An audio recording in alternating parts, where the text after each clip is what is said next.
tardes, Miguel Río, buenas tardes, bienvenido a esta cita de hoy de los encuentros con el quinto centenario, que es la tercera del mes de septiembre de 2018.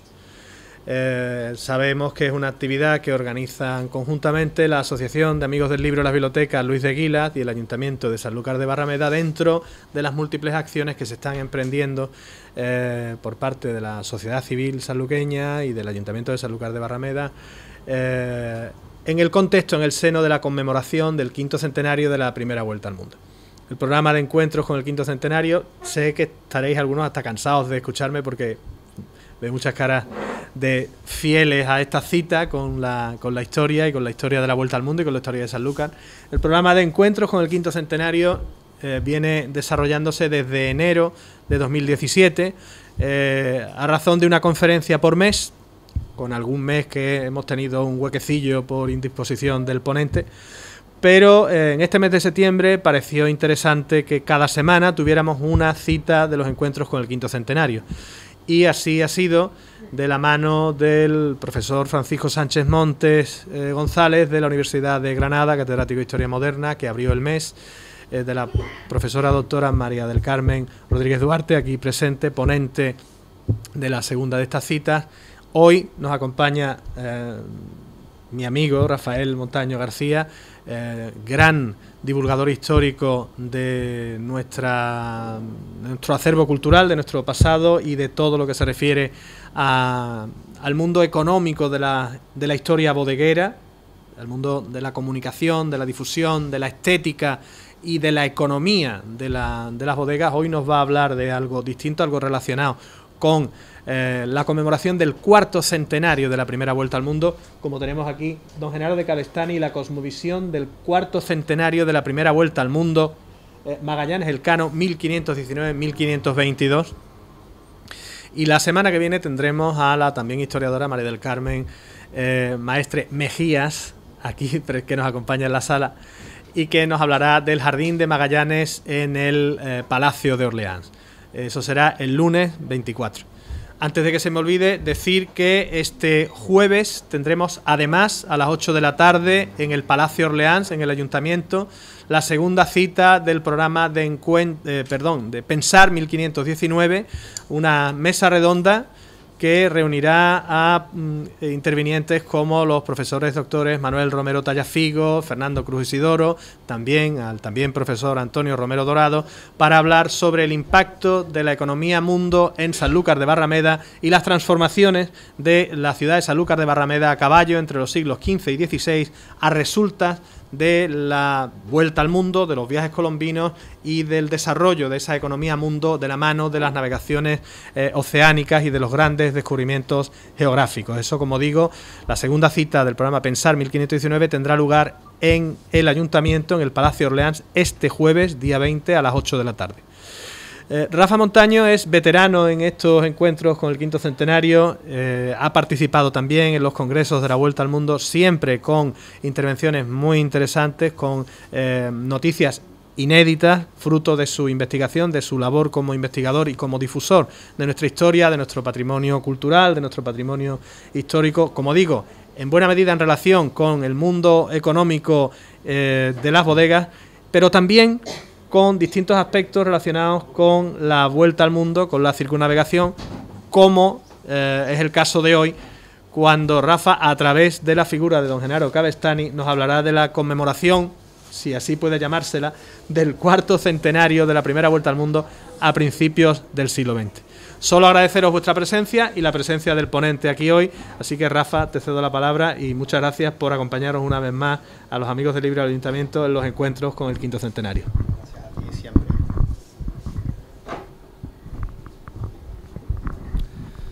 Bueno, muy buenas tardes a todos y sean bienvenidos. Para mí es un verdadero placer estar hoy aquí hablando de cultura, ¿no? Porque es algo que nos mueve a todos los que estáis aquí. Bueno, lógicamente dar las gracias al Ayuntamiento de Sanlúcar de Barrameda, a mi amigo Manuel Parodi, que siempre cuenta conmigo para estas cosas, y para mí es un auténtico privilegio hablar y hacer cultura, ¿no? Y sobre todo en estos años tan importantes que se está viviendo en Sanlúcar. Agradecimiento, por supuesto, también a la sala, al Hotel Los Helechos, por esta magnífica sala. Y a todos vosotros propiamente dicho. Bueno, el trabajo que proponemos se titula Don Genaro de Cabestany y la cosmovisión del cuarto centenario de la primera vuelta al mundo, Magallanes-Elcano, 1519-1922. Y bueno, ¿por qué? Yo siempre he pensado que para entender el quinto centenario tenemos que comprender también cómo fue el cuarto. No podemos construir una casa por el tejado, ni podemos construir una nao por el velamen, con lo cual vamos a investigar en cómo surgió esa idea, cómo se desarrolló, cómo se llevó a la práctica y cómo terminó de forjarse el cuarto centenario, no en Sanlúcar, porque quizás es el único sitio donde no se hizo, pero sí a nivel nacional y a nivel internacional, ¿no? Este trabajo, que comenzó siendo como un pequeño trabajo de 8 o 9 páginas para publicar en algunas de las importantes e interesantes revistas de divulgación histórica que tenemos en Sanlúcar, al final, bueno, investigando y sacando de la hemeroteca y de la prensa del momento y de los archivos, se convierte en un trabajo de 95 páginas y se me va un poco de las manos, pero era necesario hacerlo, con lo cual tenéis que entender que condensar 95 páginas en 30 diapositivas y contar un poco toda la historia resulta un poco difícil. Yo creo que ha quedado bastante bien esquematizado, ¿no?, para que podamos seguir con unas láminas de PowerPoint exactamente lo que estoy contando.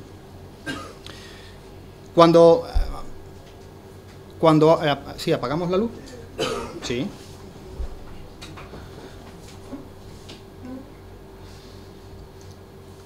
Cuando hablamos de todo este trabajo de investigación, yo me quedo siempre con unos puntales que llamo antecedentes, ¿no? Los antecedentes del cuarto centenario a nivel mundial. Bien, los antecedentes yo los estudio de la siguiente manera. El primero es el más importante de todo. Es una epopeya única que cambió la visión del mundo. El descubrimiento del Estrecho de Magallanes y la primera vuelta al globo. Evidentemente es un hecho épico, es un hecho glorioso, es una epopeya interesantísima e importantísima que cambia la cosmovisión del mundo moderno, cambia la manera de la sociología, cambia las relaciones humanas, cambia las relaciones políticas, cambian las relaciones internacionales, el comercio, por supuesto, con lo cual cambia la manera de ver el mundo, de entender el mundo, ¿no? Abrimos una manera diferente de entender el mundo moderno, con lo cual es el punto más interesante. Para mí viene precedido por los fracasos del cuarto centenario del descubrimiento de América, 1492-1892, viene precedido del fracaso del tercer descubrimiento, del centenario de la obra de Don Quijote de la Mancha, 1605-1905, y viene también precedido de otro fracaso como fue el centenario de las Cortes de Cádiz. Estos son proyectos que los abanderan la intelectualidad, ¿no?, con los políticos de momento y la sociedad civil, pero sobre todo la intelectualidad, cada vez que llega un centenario de este calibre, lo abandera porque lo ve como una manera de cambiar la sociedad, como una manera de cambiar la nación donde vive, ¿no? Hay que cambiar, lo ven como algo nuevo, algo novedoso que puede surgir para cambiar la sociedad actual del momento, con lo cual ninguno de estos tres centenarios lo consigue, con lo cual no es solamente mío, está en la historia, todos son considerados por parte de la intelectualidad del momento como fracasos. Y el último punto es un punto también muy interesante, es las nuevas corrientes al orgullo patriótico y al sentimiento español, perdidos desde la descolonización en América y, por supuesto, un desastroso siglo XXI. Todos los que conocemos un poco la historia sabemos, el siglo XIX, todos los que conocemos la historia sabemos que el siglo XIX fue un siglo muy difícil para España, que comienza con la Guerra de la Independencia, que devasta la nación. Después surgen tres guerras más, las tres guerras carlistas, ¿no?, que también sigue siendo un problema para el crecimiento de una población. El absolutismo de Fernando VII, repúblicas fallidas, las guerras, como he dicho, guerras carlistas, una prácticamente inexistente revolución industrial que llega tardía a España y que industrializa algunos sectores del Levante y algo de Málaga y poco más, con lo cual el resto termina siendo un proyecto que llega muy tarde y sobre todo ya lo mata de todo y es la puntilla cuando se pierde, ¿no?, Filipinas, Cuba, se pierde los últimos reductos, ¿no?, de aquel antiguo imperio, ¿no?, español del siglo de oro, con lo cual ese sentimiento patriótico se diluye totalmente a finales del siglo XIX, con lo cual en los años 10, 20 y 30 florecen nuevamente. Los movimientos más conservadores, los movimientos más monárquicos hacen suyo este proyecto del cuarto centenario. Es un proyecto muy patriótico porque ven una manera de resurgir todas esas ideas y esos movimientos patrióticos que se habían perdido con ese desastroso siglo XIX. Y además hay un dato buenísimo, que el centenario que se hace en Chile, al final lo que menos se llega a celebrar allí, fíjate que se celebra el descubrimiento del estrecho de Magallanes y sobre todo el país en sí de Chile, ¿no?, como nación, pues termina siendo bastante más de segundo plano y de segundo plato, porque es este sentimiento patriótico el que lo embarga todo, sobre todo con la gente que está asentada allí, que la comunidad española que estaban en Chile era bastante grande. Bueno, el título con nombre y apellidos: Don Genaro de Cabestany y González Nandín. Nace en 1857, fallece en 1921, con lo cual no termina de ver ese proyecto, no termina de ver el centenario del Cano. Bueno, yo saco algunas puntualizaciones de él. Es sevillano de nacimiento, escritor, periodista, corresponsal de prensa y registrador de la propiedad. Yo he leído su obra, o gran parte de su obra. Me vais a permitir, yo lo tengo considerado como un escritor bastante mediocre, que tuvo problemas con la justicia española, pero que tenía claro una cosa, de que la gran empresa de su vida fue el cuarto centenario. Era la única manera de volver a acercarse a las grandes élites culturales, políticas de la sociedad. Como registrador de la sociedad estaba en búsqueda de captura por desfalco, ¿no?, de las arcas públicas y por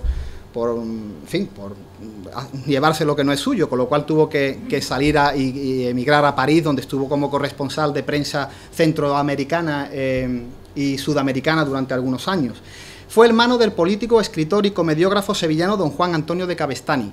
Él sí fue muy conocido, diputado a Cortes, un gran escritor, un hacedor de teatro importante, con lo cual él vive siempre bajo el margen y sobre la gran sombra de su hermano don Juan Antonio de Cabestany. Y es así que, siendo Genaro un escritor importante, que sacó muchísimos libros y pequeños opúsculos, Memorias de un sesentón sevillano, que fue su gran obra, el cuarto centenario de Magallanes Elcano en Sanlúcar de Barrameda y alguno más, yo creo que al final termina bastante eclipsado, ¿no? Y nos vamos a la hemeroteca y resulta difícil encontrar algo del señor Genaro, de tendencia conservadora y monárquica.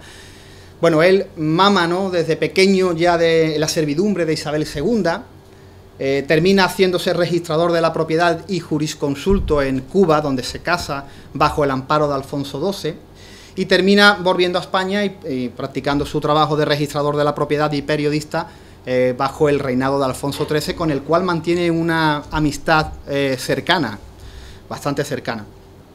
Y como hemos dicho antes, el verdadero propulsor del cuarto centenario de la primera vuelta al mundo, 1519-1922. Es cierto, es el propulsor del cuarto centenario, es el que impulsa a la ciudadanía, el que une voluntades, el que empieza a unir piezas, el que empieza a sacar la historia oculta y empieza a poner en marcha este proyecto, denostado, olvidado, y un proyecto que termina en manos de otros y que tuvo mucha mala suerte. Quizás su pasado oscuro le jugó una mala pasada. El trabajo de campo que hace Genaro es un trabajo muy complicado, porque tenemos que entenderlo que lo hace en un momento bélico y prebélico. Estamos a nivel global, la Primera Guerra Mundial, una crisis económica sin precedente que está devastando a Europa. Es difícil llevar un proyecto de este calibre. Él lo hace desde París de la siguiente manera. Escribe un primer artículo con las ideas de cómo deberían de celebrarse el cuarto centenario, quién debería de abanderarlo y por qué.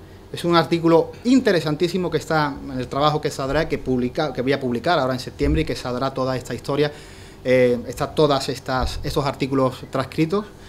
Bueno, ese artículo lo hace en 1913 desde París y lo manda a dos periódicos, o lo manda a dos zonas. Lo manda a La Voz de Guipúzcoa, del cual era corresponsal, y lo manda también a la alcaldía de Sanlúcar de Barrameda, en aquellos momentos gobernados por el conservador Ramón de Soto.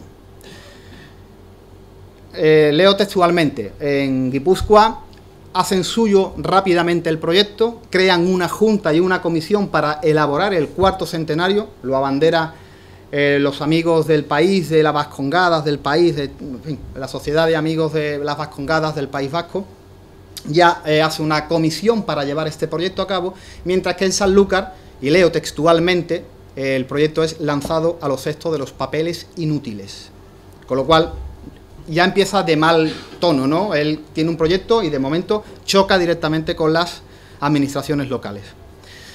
¿Cuál era el proyecto en sí? El proyecto es muy sencillo. El proyecto era implicación de todas las ciudades y países que de forma indirecta o de forma directa tuvieron algo que ver con con el descubrimiento del Estrecho de Magallanes y con la cosmovisión de la vuelta al mundo, con la mundialización de la vuelta al mundo. España, Portugal, Chile, Argentina y las ciudades españolas.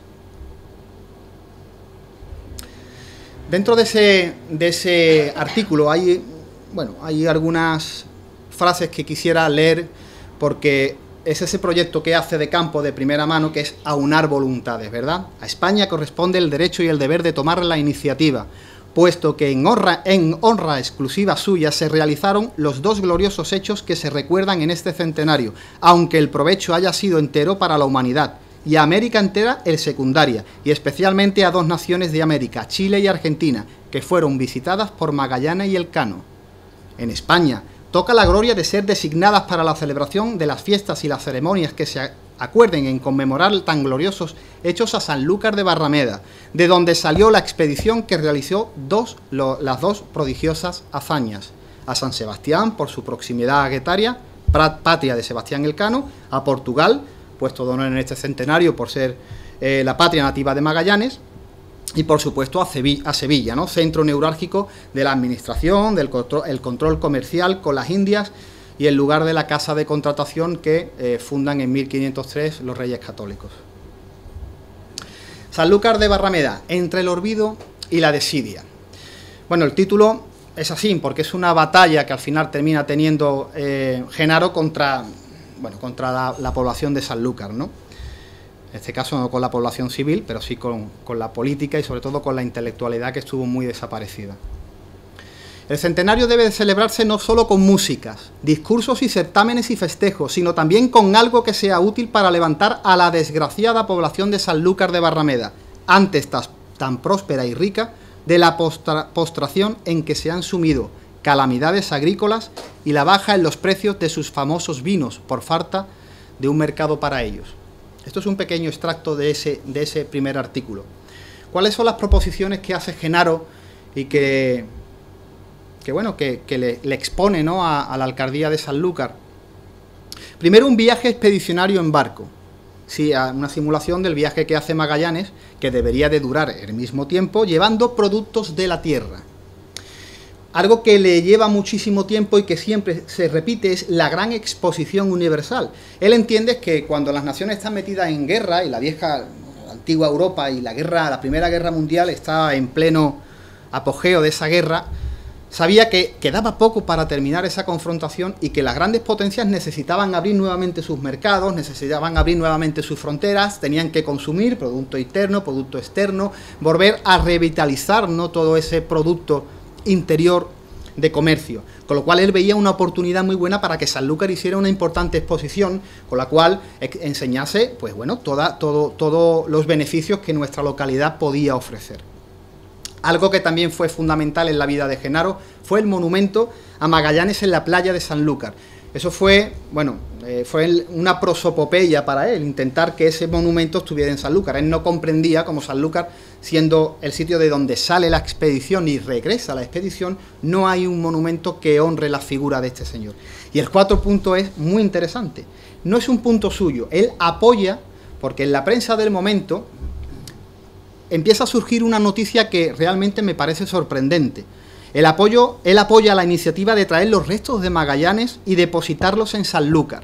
Esto es fuerte porque realmente, de buena primera, toda la prensa nacional y prácticamente gran parte de la prensa internacional empiezan a rodar la noticia de que ya se ha llegado a un acuerdo, de que el centenario se celebra en Sanlúcar y que se va a traer los restos de Magallanes para ponerlo debajo del monumento de que se va a hacer en la playa.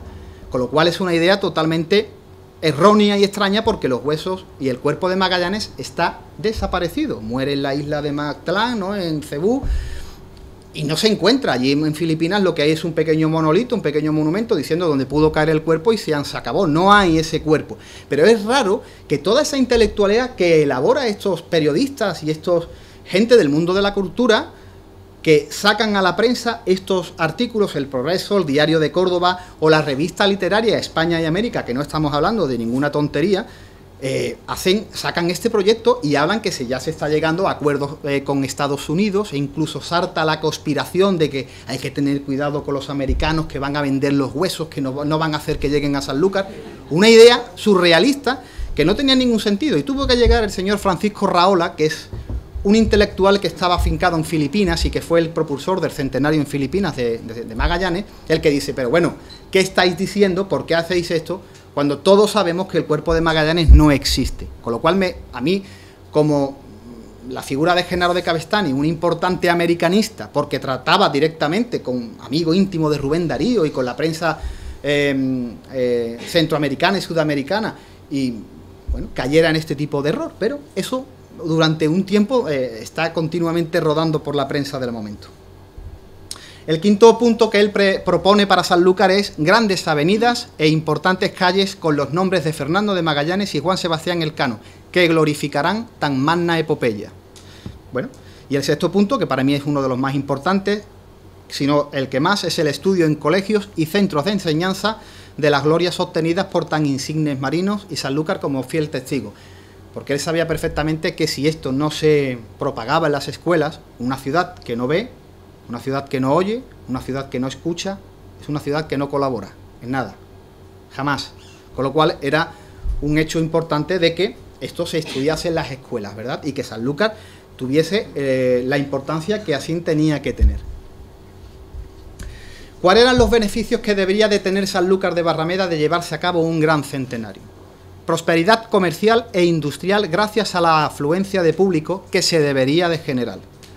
Mayor rendimiento para el sector de vinos. Sus marcas deberían de ser más reconocidas y consumidas. Creación de nuevas industrias que se establecerían gracias a las comisiones que vendrían de todos los países americanos a estudiar nuestra población, cultura, comercio, sociedad, siguiendo una corriente, digámoslo, socioeconómica entre diferentes naciones. La consecuencia, bueno, aumento de la población, por lo cual más trabajo para la ciudadanía, aliviando así el gravísimo problema de paro y exclusión social que vivía la Sanlúcar de primeros de siglo.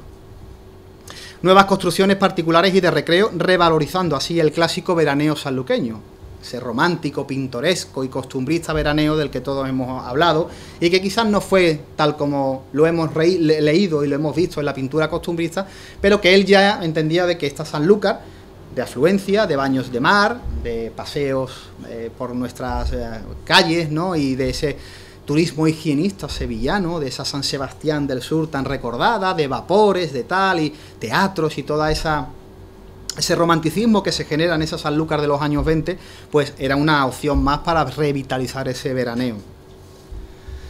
Total, en su totalidad aumentaría la economía no solo de Sanlúcar, sino de otras poblaciones vecinas como Jerez, el puerto de Santa María o incluso Algeciras. En la imagen una foto de la colección mía de ese Carreras de Caballo de 1898.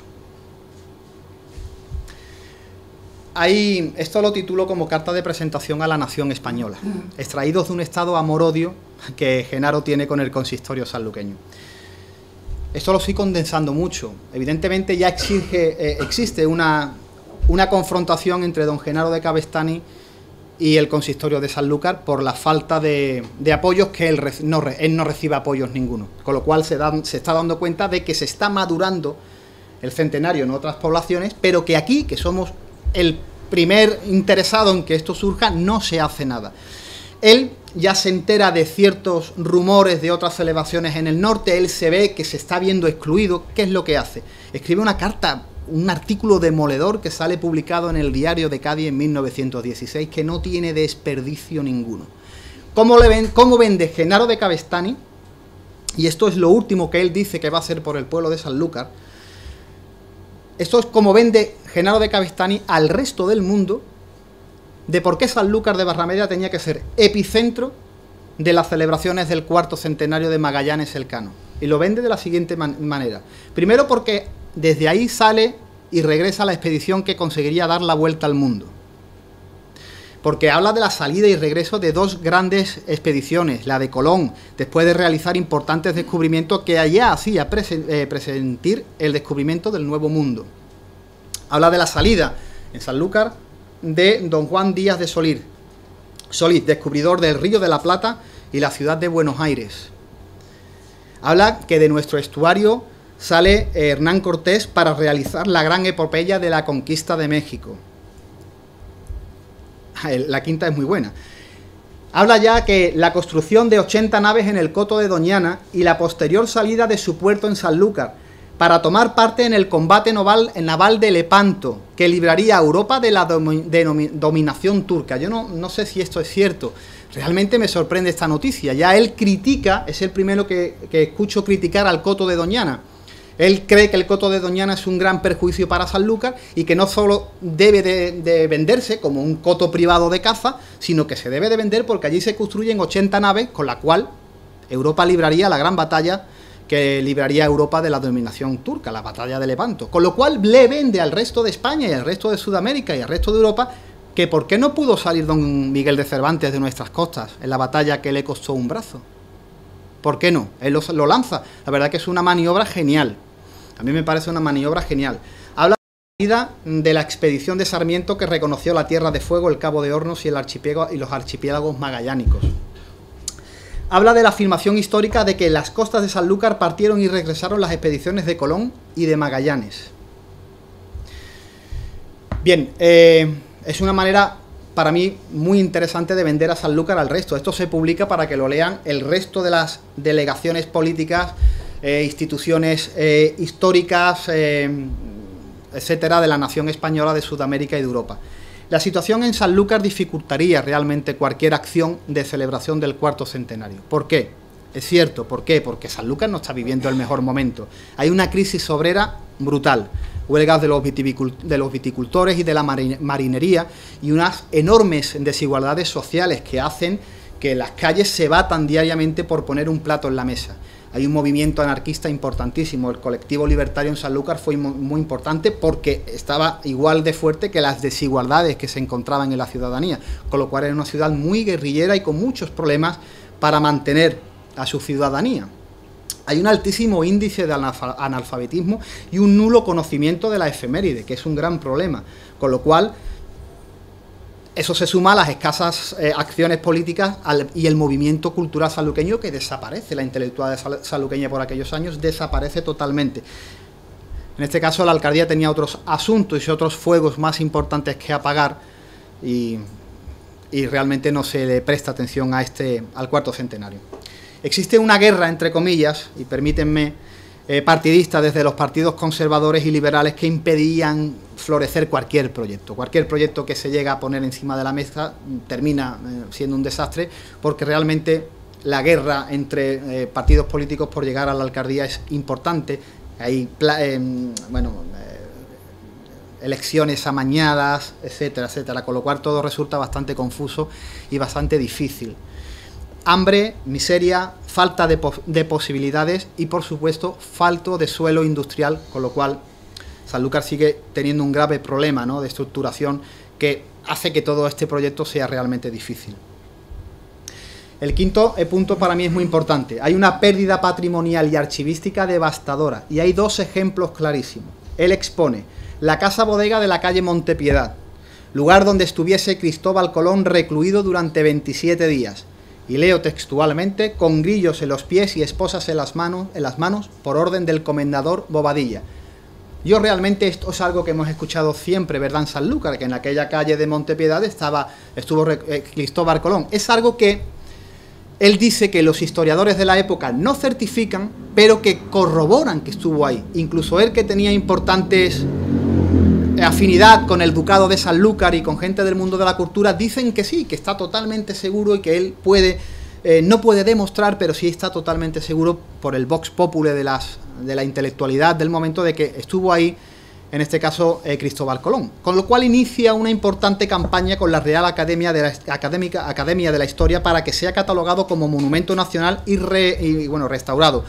con una colocación de una placa conmemorativa como reparación a los agravios que se había cometido por parte de la nación española y por parte de Sanlúcar de Barrameda por no otorgarle el sitio tan importante que debería de tener ese sitio. Esa casa para mí sigue siendo un gran proyecto para este quinto centenario. Esa casa es una casa que ha vivido todo ese siglo de oro. Esa casa, ponerla en práctica todavía, creo que es un bonito hecho, ¿verdad? Hace poco tenía un cartel de que se iba a tirar al suelo y que algo que tuvo el boom inmobiliario es que evitó que esa casa, esa antigua casa, ¿no?, de vecinos te terminara en el suelo. Y hay otra noticia impactante que la voy a leer porque no tiene desperdicio, es la irreparable pérdida del archivo municipal, que existía hace 50 años y en el cual seguramente se encontrarían joyas de inapreciable valor histórico. Ha desaparecido porque un alcalde, cuyo nombre debería de conservarse solo para execrarlo, ordenó fuese trasladado por la falta el local que ocupaba para instalar alguna oficina, a un edificio ruinoso, cuyos techos vinieron abajo al poco que las aguas detenidas en ellos, y todos los documentos olvidados durante largo tiempo se pudrieron, teniendo que ser retirados para abono en el campo, por lo que se prestaron llevárselos sin cobrar nada por su trabajo.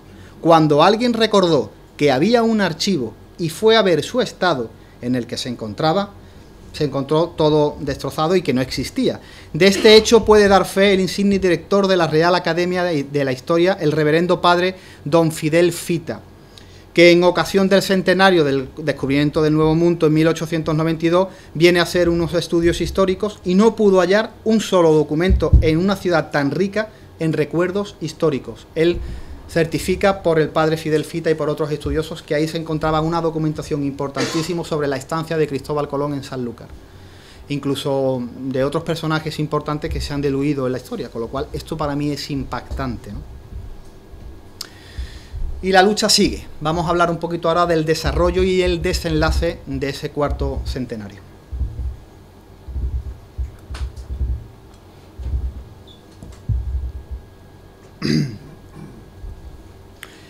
¿Cuáles eran los implicados en el proyecto? Genaro implica a la Real Sociedad Geográfica de Madrid, implica a la Real Academia de la Historia, implica a la Marina de Guerra y a la Marina Mercante Española, implica al Ayuntamiento de Sanlúcar de Barrameda y a la Diputación Provincial de Cádiz. Pero ¿cuáles son los apoyos que tiene? Los apoyos que llega a tener directamente son por parte del director de la Ilustración Española y Americana, don Francisco de Cobos, es un señor de San Fernando, y por favor, la Ilustración Española y Americana para mí es la Biblia de la literatura hispanoamericanista del siglo XIX, soy coleccionista de ello, de esa revista, ¿no? Y para mí es una auténtica belleza y estudiar ese trabajo es algo que todavía está por hacer. O sea, tener el apoyo de la Ilustración Española y Americana era muy importante, muy importante para aquella época. También como un National Geographic, pero en español. Totalmente. Además, con una antigüedad, se funda en 1869, siguiendo el Museo Universal, o sea que era prestigiosa a no poder más, ¿no? Yo creo que era un apoyo interesantísimo. Obtiene también el apoyo de la Real Academia Hispanoamericana de Ciencias y Artes de Cádiz, que en aquella época estaba dirigida por Pelayo Quintero y por don Julio Moro, que era secretario, ¿verdad? Él visita con su esposa y consigue esos apoyos. Y por supuesto con Leopoldo del Prado, y digo por supuesto porque a Leopoldo del Prado le da fuerte y flojo, porque él, cuando Ramón de Soto deja la alcaldía y llega a Leopoldo del Prado, él le manda una carta a Leopoldo incendiaria, donde critica enormemente la falta de autoridad del gobierno sanluqueño y por qué, por favor, no eran capaces de ponerse de acuerdo para celebrar el cuarto centenario en Sanlúcar. Leopoldo del Prado se siente realmente avergonzado y le propone echarle una mano. ¿Cuál es el único convenio que se llega? Se llega a un convenio para celebrarlo y es una real orden del ministro de la Marina, una real orden dada al Ministerio de la Marina por parte de la presidencia del Consejo de Ministros, que en aquellos momentos estaba llevada por Eduardo Dato, un gran amigo de Genaro de Cabestany, conservador, por lo cual él, cuando ve que el centenario se le escapa en Sanlúcar, porque se le estaba escapando, porque veía que ya habían otros movimientos que empezaban a funcionar fuera de Sanlúcar y que denostaban totalmente la ciudad de Sanlúcar y que no contaban ni con él, ni con Genaro, ni con Sanlúcar, ni con nadie, con lo cual él ya llama directamente, y permítanme, a la puerta don Eduardo, se me escapa este proyecto, necesito poner a Sanlúcar, échame una mano, y a Leopoldo igual, y este señor, llevándolo por la amistad, que le dice, no te preocupes que vamos a hacer una Real Orden para presentarla en el Boletín Oficial del Estado y a ver si podemos hacer el centenario para que Sanlúcar sea el punto neurálgico del centenario, del cuarto centenario de Magallanes Elcano. Una foto de ambos, dos personas muy importantes y que tuvieron mucho que ver en ese centenario y en lo que no se hizo en el centenario, don Eduardo Dato y don Leopoldo del Prado. Esto es algo que saco de mi estudio, ¿no? ¿Y cuál es la realidad de aquel caso? Bueno, la realidad es que ciertamente luchar contra las administraciones públicas y el gobierno central resulta un esfuerzo titánico. Y no basta solo con tener una buena idea o un buen proyecto que pueda beneficiar a la nación española, sino que muchas veces hay que contar con los intereses particulares de políticos y administraciones, con intereses distintos y objetivos diferentes. Aquí cambia totalmente la historia. A partir de este punto, el centenario de Elcano cambiaría totalmente. Primero, porque Sanlúcar ya termina de desaparecer del mapa, porque desaparecen sus dos grandes apoyos. En 1921, la muerte de Eduardo Dato en Madrid hace que cualquier atisbo de esa Real Orden y que un posterior Real Decreto fuese otorgado, se diluye. Pero es que también muere Genaro de Cabestany. Con lo cual, los pilares que tenía el centenario en Sanlúcar se diluyen, desaparecen totalmente. A partir de ese momento, el centenario se divide en dos. El centenario de Magallanes en Sevilla, que se le da a un comité directivo de la Exposición Iberoamericana de Sevilla. Está, en este caso, aparece en el Boletín Oficial del Estado el 13 de octubre de 1919, y el centenario del Elcano, que ya se le otorga a la Sociedad Económica de las Vascongadas del país y que aparece en el Boletín Oficial del Estado el 7 de abril de 1920. Esas son las dos grandes órdenes y las dos grandes reales órdenes y los dos grandes reales decretos que se...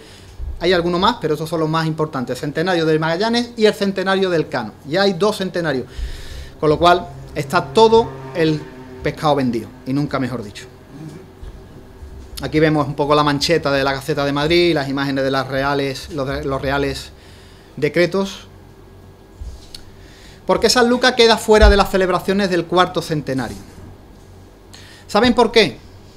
Queda fuera del cuarto centenario, primero porque no hay nadie en Sanlúcar, por parte de la alcaldía, ni por parte de la ciudadanía, ni por parte de la intelectualidad que abandere el proyecto.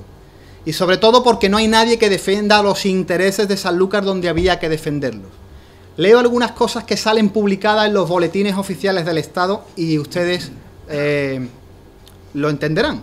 El 10 de agosto de 1919 salió Magallanes de Sevilla. ¿Eso decía el periódico?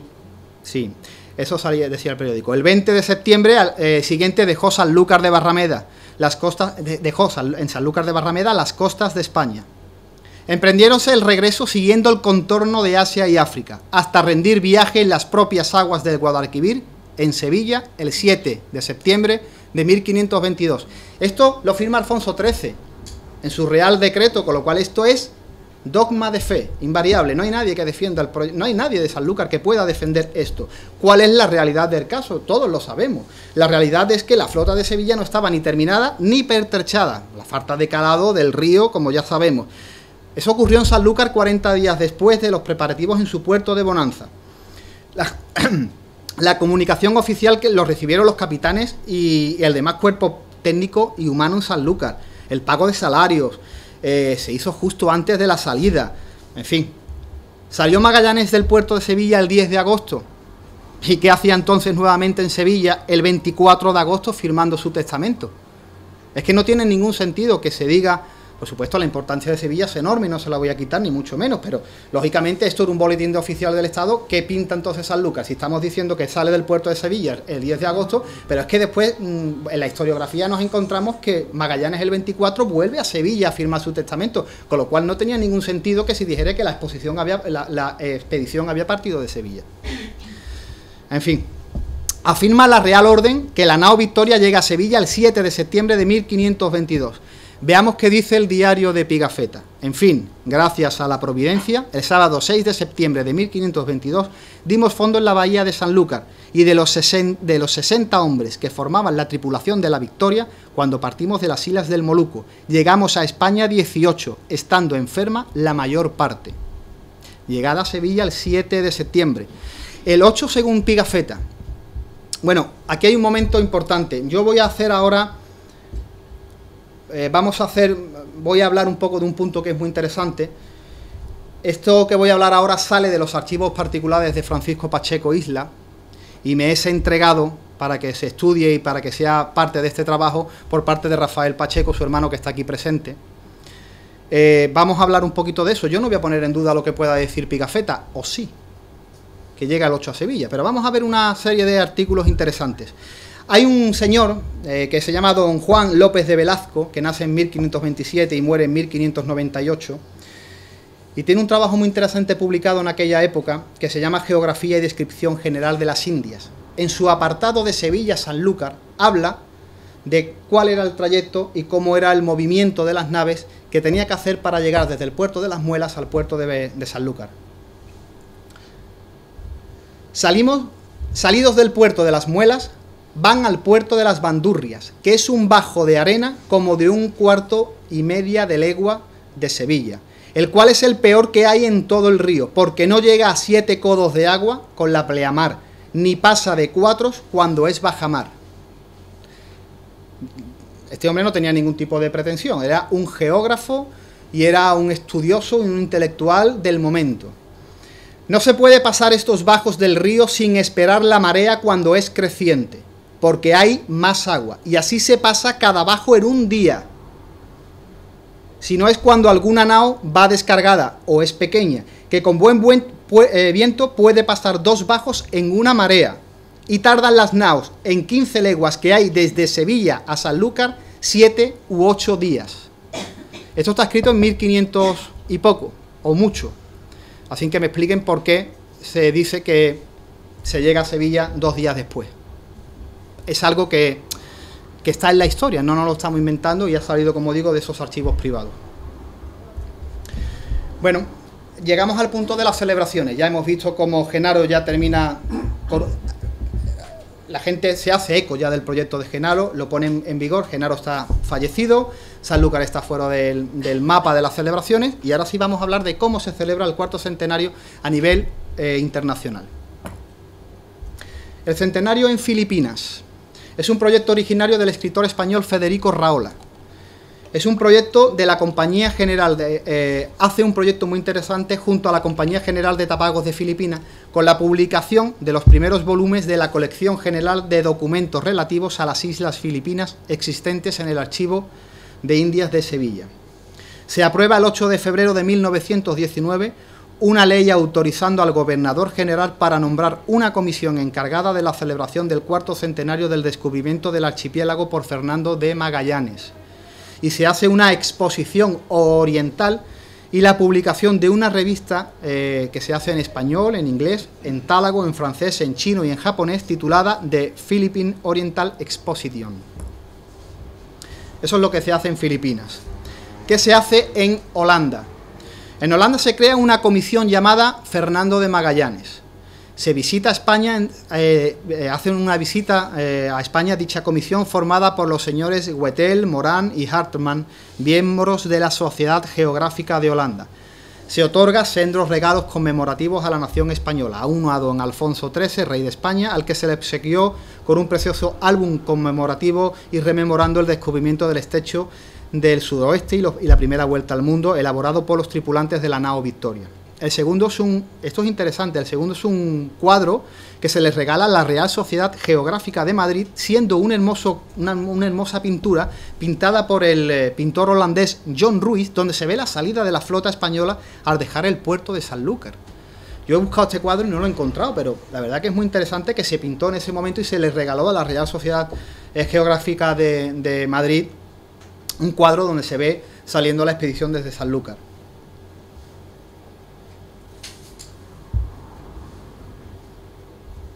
Bien, ahí tenemos una foto de esa comisión de los holandeses en en Madrid. ¿Cómo se celebra en Cádiz? Bueno, Cádiz no tenía demasiado que ver, ¿no? Quizás cuando coge la gran importancia, digamos, económica que tiene Cádiz, la hace cuando consigue, ¿no?, tener el mando de la casa de contratación en 1717, se convierte en una ciudad más cosmopolita y más lleva ya al comercio, ¿no?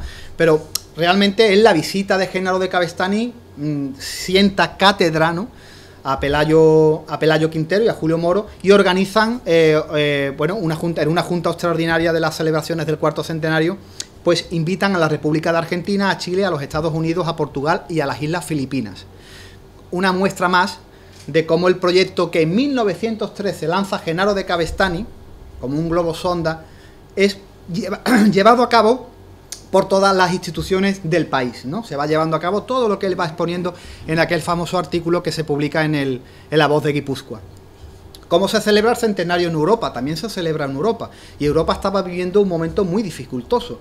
En Ginebra, en la sede de la Sociedad de Naciones y en sesión llevada a cabo el 11 de septiembre de 1922, el médico, científico y político español don Amalio Gimeno y Cabañas, primer conde de Gimeno, recordó la gesta llevada a cabo y que transformó al mundo de los marinos, ¿no?, de don Juan Sebastián Elcano y de don Fernando de Magallanes, al que le sirvió en un ejemplar foro como era la sede en Ginebra de las Naciones.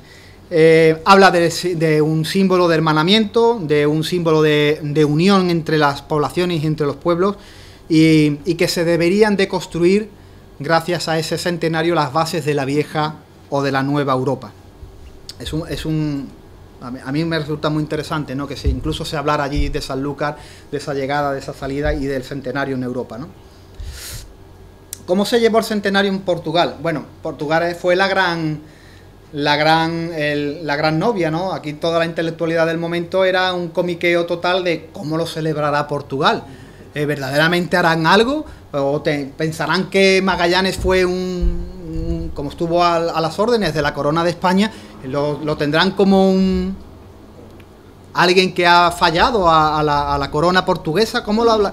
Bueno, allí no se hacen grandes cosas, pero se hacen algunas cosas. La llegada de un buque americano a Lisboa, con un comité especial para la celebración del cuarto centenario del Estrecho de Magallanes, donde se dio conferencias gracias a la Universidad de Coimbra, y con el centenario de la muerte de Fernando de Magallanes hubo un bonito intercambio de telegramas entre los estudiantes de letras de la Universidad de Lisboa y los catedráticos de la Universidad de Madrid. Se escribieron sendos telegramas, pues dándose la enhorabuena unos a otros por tan importante epopeya. Si hay algo más, yo ahora mismo lo desconozco, lo he estado buscando, pero veo muy poco en el centenario de Portugal, pero ahí está su pinceladita. ¿Cómo se hace el centenario en Chile? Bueno, se hace por una ley aprobada y con una subvención de 100.000 pesos, que terminó costando 600.000, distribuida en los siguientes actos. Primero, una exposición agrícola en Santiago de Chile para exponer productos del Estrecho de Magallanes. La construcción en Punta Arenas de una escuela pública con nombre de Hernando de Magallanes. Se erige un monumento al nauta y descubridor de Chile, Fernando de Magallanes, en Punta Arenas, inaugurada el 1 de noviembre de 1920, costeada por un español que vivía allí, que era José Menéndez, y con un coste de 100.000 pesos.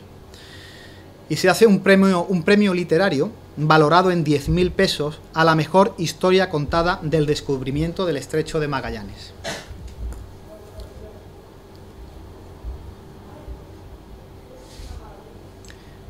Hay una comisión que sale desde España, los chilenos vienen aquí, la intelectualidad de Chile viene aquí y habla con Alfonso XIII que por favor fuesen allí una delegación para que celebrasen con ellos el centenario de Magallanes. Hay una comisión española que llega a Chile formada por el infante don Fernando María de Baviera y Borbón, que llega en el acorazado España, según el Real Decreto del 7 de octubre de 1920. Allí se hacen actos diversos y conferencias, carreras de caballos, sesiones universitarias e importantes manifestaciones populares. Se reivindicó por parte de la comitiva española los lazos de hermanamientos con Chile, la exaltación patriótica con la gran comunidad española en Chile, llegando incluso a dejar en un segundo plano el centenario. Esto es cierto, la gente hubo un fervoroso, ¿no?, acogimiento, ¿no?, a la expedición española, y se habla de ese resurgir quizás de ese sentimiento patriótico español, que incluso llega a dejar bastante aislado el centenario en Chile. se hace la elaboración de unas monedas conmemorativas con el cuarto centenario del descubrimiento de Magallanes en oro. Y en la imagen, pues bueno, podemos ver esa estatua que se erige en Punta Arenas, y abajo la imagen del señor Menéndez, que es el que impulsa el monumento en la ciudad chilena. El centenario del Cano en San Sebastián y Guetaria. La comisión es organizada por la Sociedad Vascongadas de Amigos del País por Real Orden del 7 de abril de 1920, con un presupuesto oficial del Estado, y esto es muy importante, de 250.000 pesetas. Eso es mucho dinero de la época. El Estado, claro, sabe que va Alfonso XIII, sabe que va todas las grandes... los grandes del momento, ¿no? Las grandes instituciones políticas, sociales, intelectuales e históricas van al centenario de Guetaria, que verdaderamente fue el que se llevó los parabienes de cualquier centenario, porque Sevilla tampoco se llevó absolutamente nada, con lo cual tuvo un presupuesto oficial del Estado de 250.000 pesetas, que ayuda muchísimo. Contó con la visita de Su Majestad don Alfonso XIII y la reina doña Victoria. Hay una partida naval desde San Sebastián a Guetaria, comandada por el rey y acompañada por una delegación naval formada por el almirante y oficial de la Marina Real Inglesa, el señor Wilmot Nicholson. Por parte de Japón acude el duque de Ichijo, por parte de Holanda el contraalmirante Seger y Reiser, por parte de Dinamarca acude el contraalmirante Caterben y el capitán de fragata Wolfragen, por parte de Perú el contraalmirante y 2 capitanes de navío, del cual no sabemos sus nombres, de Italia el capitán de navío Coutura y teniente Alipandri, por parte de la nación de Suecia el capitán de navío Otto, el capitán de corbeta Eric Wrangel, de Brasil un agregado naval de su embajada en París.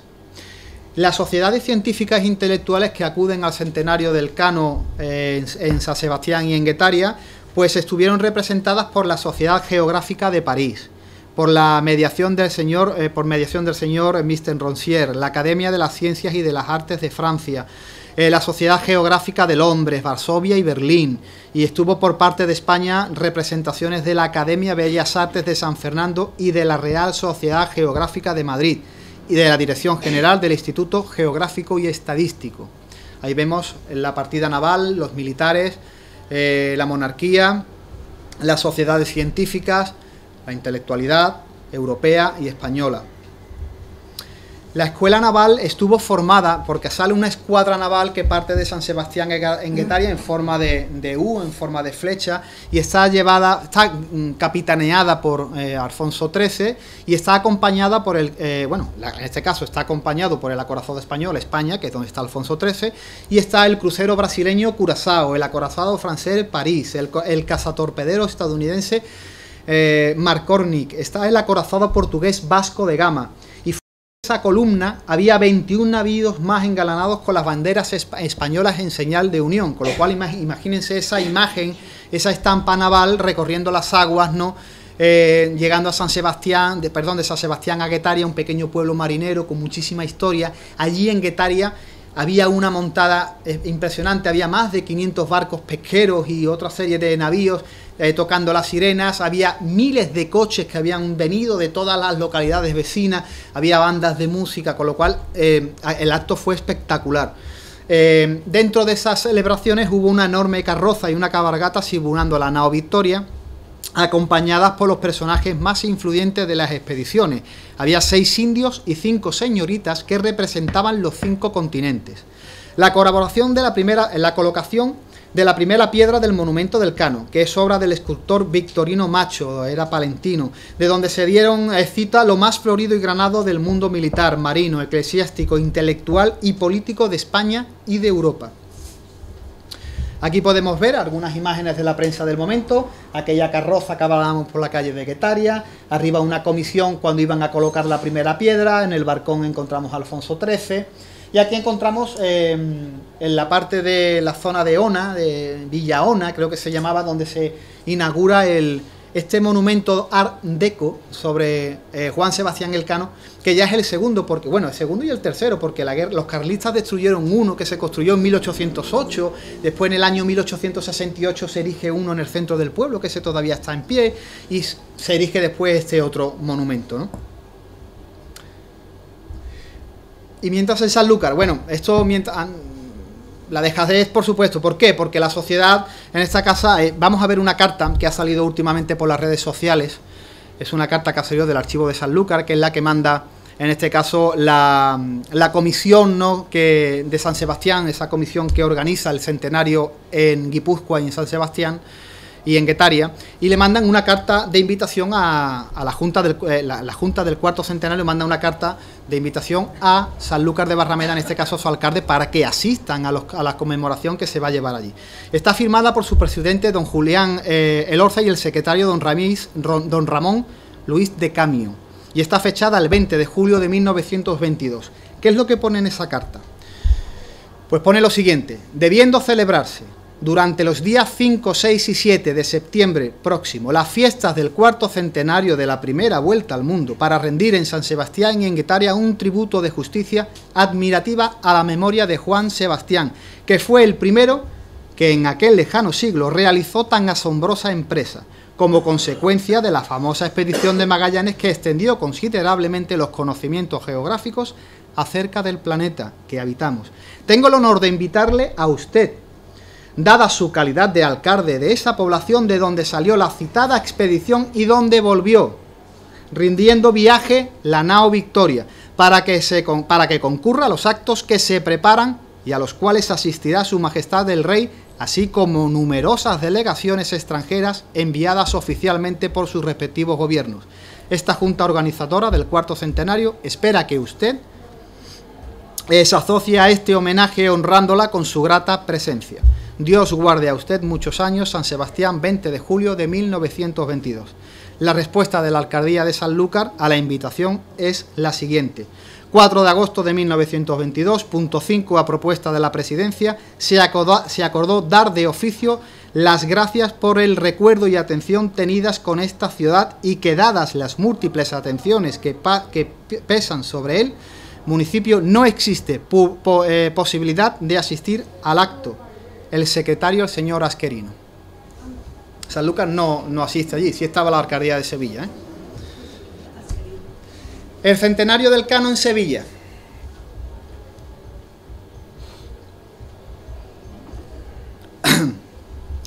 El centenario del Cano en Sevilla viene precedido por un desabrido e incoloro centenario de Magallanes en Sevilla, en 1919. Prácticamente no se hace absolutamente nada, solamente anunciar en un Real Decreto la celebración en las fiestas de la raza de 1919. El invitado de honor es el infante don Carlos de Borbón dos Sicilias, donde se cantó el Te Deum en la iglesia de Nuestra Señora de la Antigua, donde llegaron los exhaustos marineros al rendir honores a la Virgen. Se hace una procesión nocturna extraordinaria por el río Guadalquivir de las imágenes de la Virgen de la Victoria, Santa Justa, Santa Rufina, en un barco imitando a la nao Victoria. Es una comitiva acompañada por todas las cofradías y hermandades de Sevilla. Se iluminó de forma brillante la Torre del Oro. Se hicieron conferencias y actos culturales por toda la ciudad a niveles ya instituciones particulares. Aquí podemos ver algunas imágenes, como vemos la procesión nocturna, la torre iluminada, que está, la verdad que es una imagen muy bonita. Aquí podemos ver las imágenes que se publicaron en la prensa del momento. Podemos ver esa comitiva que van a celebrar precisamente esto, que está en el barrio de Triana. Aquí podemos ver esa procesión nocturna, ¿no? La Torre del Oro y esa comisión, todo encendido. La verdad que fue un espectáculo visual bastante bonito y luminoso, ¿no? ¿Y el centenario en Sanlúcar? Bueno, ya después de todo lo que hemos hablado, entendemos que el centenario en Sanlúcar no ocurre. Este extracto lo resume todo. Está publicado en el Telegrama del RIF, diario ajeno a la política, defensor de los intereses de España y Marruecos. Está publicada el 9 de septiembre de 1922, donde critica de la siguiente manera la falta de respeto que se ha tenido hacia el centenario de Magallanes y Elcano en Sanlúcar. Sanlúcar: la prensa censura la indiferencia de este municipio ante el centenario del Cano, no honrando dicha fecha, pues en Sanlúcar partió la expedición mandada por Magallanes. Yo tengo que decir que yo soy un gran... Yo amo a mi tierra y amo a Sanlúcar, ¿no? Y me dedico a hacer cultura de mi tierra, y tengo que decir que me ha dolido mucho. Este trabajo evidentemente me ha dolido mucho. Me ha dolido porque Porque es muy triste ver cómo Sanlúcar está expuesto en todas las cartas de navegación, en toda la historia antigua, en toda la prensa del siglo XVIII, europea, americana, española. Se nombra Sanlúcar por doquier como entrada, salida de las expediciones, como las demás expediciones que se hacen. Pero realmente el proyecto fue un auténtico fracaso, incluso en Sevilla, pero en Sanlúcar fue un auténtico fracaso. Hemos visto cómo se ha celebrado en las demás naciones y seguramente se me quedarán datos en el tintero. Pero prácticamente esto es lo que se hizo en Europa. Y esto realmente es lo que se hizo en Sanlúcar. Cierro esta imagen. Esta imagen la cierro porque yo hablé ya en su momento con mi amigo Paco, con nuestro amigo Francisco. Esto es una imagen tomada de un café de Levante cuando no estaba todavía en televisión, estaba en la radio, y estábamos haciendo un programa de radio en el Castillo de Santiago. Y ya en esos momentos yo ya hablaba, ¿no?, que quería hacer un trabajo de investigación sobre el cuarto centenario. Yo ahí ya lo bauticé como el verdadero Genaro Cavestany del siglo XXI, porque sí, porque siguió su pauta, porque estoy convencido que siguió sus estudios, que leyó a Genaro y que sabía perfectamente cómo tenía que jugar sus cartas, sobre todo para unar voluntades, ¿no?, para unir a todo el mundo que tuviese de manera directa o indirecta algo que ver. Con lo cual, a Sanlúcar que nos llena el alma de vida, que era su frase. Y por mi parte, espero que haya sido de vuestro agrado, y esto fue el cuarto centenario a nivel mundial. Muchísimas gracias.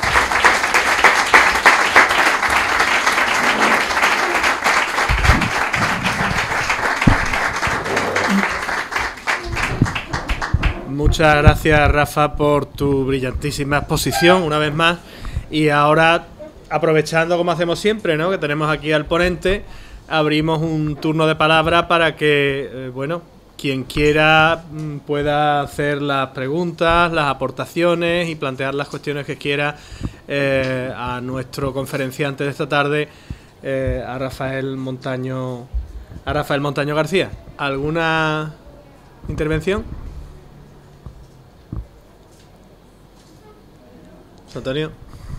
A grosso modo, viendo la Sanlúcar de la época de Cavestany, y tú que la estabas estudiando, es una imagen casi actual de la Sanlúcar que estamos viendo en pleno siglo XXI.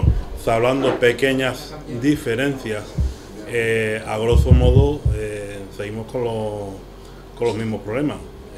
Dejadez, bueno, ahora se ha estado retomando el tema, pero cuando se inició esto hemos encontrado los mismos problemas que tenía él. Dejadez por parte de autoridades, por parte del pueblo, una situación socioeconómica en Sanlúcar igual, y lo más importante, pese a todo lo que se está haciendo, sin proyectos que realmente genere lo que él pedía, beneficio en la sociedad. Antonio, mira, yo realmente, estos siempre son temas complicados. Yo realmente, cuando he estudiado el cuarto centenario, te das cuenta, para mí hay un punto muy importante en el estudio, que es que viene precedido de grandes fracasos. O sea, ya venía precedido de grandes fracasos. Es algo que viene intrínseco en la ciudadanía española, es algo que viene intrínseco en la política, en la ciudadanía de a pie, en la intelectualidad. Para mí ese punto es importante. Fracasos importantes como el cuarto centenario del descubrimiento de Colón, que fue un auténtico fracaso en España. Y ahí está la prensa, la ilustración española y americana lo dice clarísimamente. El mundo naval, todo. O sea, el centenario de Cervantes, pues igual. El centenario de las Cortes de Cádiz, pues igual. Ese centenario, ¿por qué salió bien? Pues fíjate, Sevilla no funcionó el cuarto centenario en Sevilla. Y hubo 250.000 pelas que se llevaron el norte. Se llevó San Sebastián. ¿Qué me hace pensar? Bueno, ¿vamos a cambiar la Sanlúcar de 2022? Pues no. Pues seguramente no la vamos a cambiar. ¿Que hemos hecho algo importante, implicar a la ciudadanía? Pues sí, pues hacer conferencias y hacer mucho. Pues sí, pues todos nos hemos implicado y todos estamos remando. Pero realmente yo, desde mi punto de vista, yo creo que no vamos a cambiar la ciudadanía del 2022. Con lo cual, pero sí es verdad que pese a que guarda grandes analogías o similitudes con ese cuarto centenario, realmente no tiene comparación, no, por supuesto, con este quinto centenario, ni mucho menos, por supuesto que no. Pero yo estoy de acuerdo, pero realmente, si te das cuenta, es un mal endémico. Mira, es un mal endémico. Yo cuando estudio... Bueno, yo cuando estudio, por ejemplo, yo cuando estudio la ciudad de Guetaria, no sé si habéis leído alguna vez la historia de la ciudad de Guetaria, es espectacular. Espectacular. O sea, la historia que tiene ese pequeño pueblo pesquero, pero es que ha sido destruida 3 veces. ¿Por qué? Porque las guerras carlistas pegan muy fuerte en Guetaria. Lo contó, ¿no? O sea que, pero, y realmente dice, pero bueno, ya no solo por la guerra, pero es que realmente el patrimonio de Guetaria está abandonado también. Y me hace a mí que pensar, digo, bueno, es que la Sevilla no era la misma Sevilla de los duques de Montpensier y de la corte pequeña en Sevilla, no, es que no lo era. Con lo cual, todo lo que pasa en San Lucas yo también lo veo como un mal bastante generalizado en muchas poblaciones. Hemos ido, para nuestro patrimonio, lo que he leído del archivo, decidme ustedes que se pueda perder, que el archivo se pierde y se es abono para los campos, Manolo. El archivo municipal sigue existiendo. Sí, pero ese dato habrá que contrastarlo más porque el archivo... O sea, se llega a hacer como abono... Es un poco exagerado. Para abono para los campos y dice que se pierde gran documentación. Pues... De todas formas, si me permite, al hilo de lo que plantea Mari Carmen, después de leerme el libro de Imperiofobia, estoy ahora con En defensa de España de Stanley Payne, un historiador anglosajón, uno más, pero distinto, ¿no? Y habla de eso precisamente, ¿no? De cómo...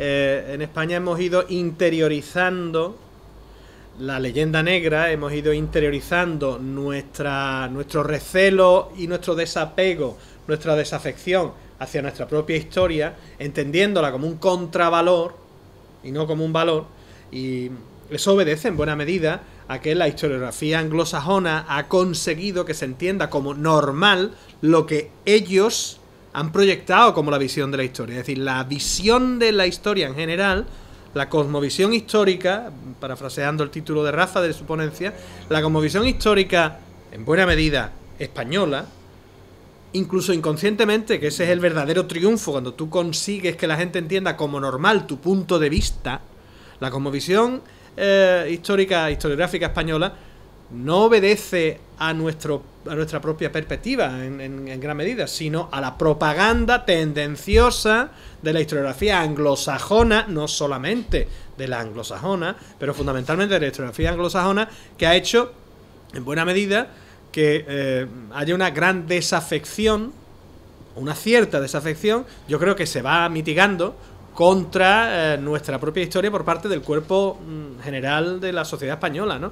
Que si no se sentía identificada con las efemérides históricas, en buena medida obedece a cómo había ido mamando esa desafección, y no porque la gente leyera los libros de los grandes historiadores ingleses, sino porque se crea una imagen general de lo que tenemos que entender que es España, la España de Machado, ¿no? De Peineta y Volante y Sacristía, que es de lo que, entre otros, hablaba Antonio Machado, y no solamente Antonio Machado, los Machado, ¿no? Su padre, sus hermanos, su hermano José, Demófilo, y en buena medida eso provoca una grandísima distorsión y un grandísimo recelo y rechazo que yo creo, sinceramente, que hoy es menor que hace 25 años, que creo que es menor que hace 25 años.